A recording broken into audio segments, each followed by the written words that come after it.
My student finished her 8-week clinicals with me, and as a tradition, she rings the graduation bell.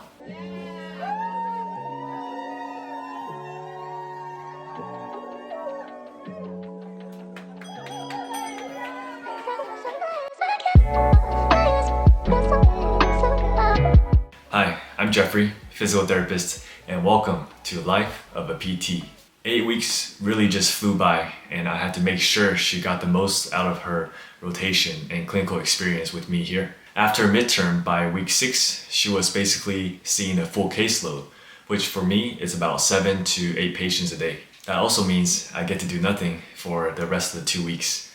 I'm kidding.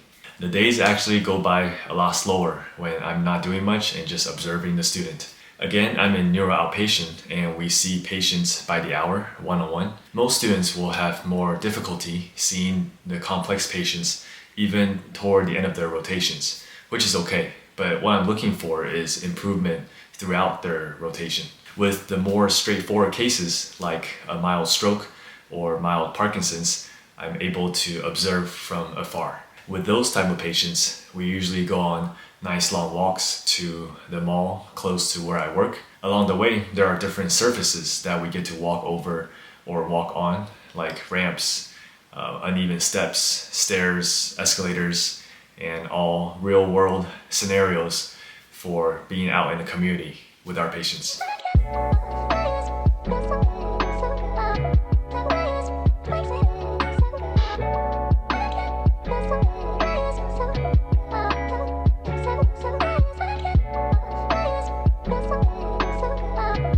Toward the second half of the internship, I usually encourage the student to be more creative with the treatments. As long as it's something that doesn't harm the patients and isn't something that makes no sense, I usually let the student try.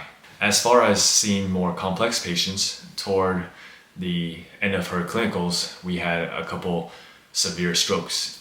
These patients were definitely lower level, and the student had more trouble or difficulty coming up with treatments with some of them, and definitely needed a little bit more guidance from me. We also had a spinal cord injury patient, a T6 complete, who we were working on manual wheelchair skills with. I haven't seen many SCI patients coming in just for wheelchair mobility skills training until recently, so this was like a learning experience for both my student and I. When I get a patient population who I don't see often, I definitely have to brush up on some of that information. At work, we have these shared folders of the different diagnoses that we see.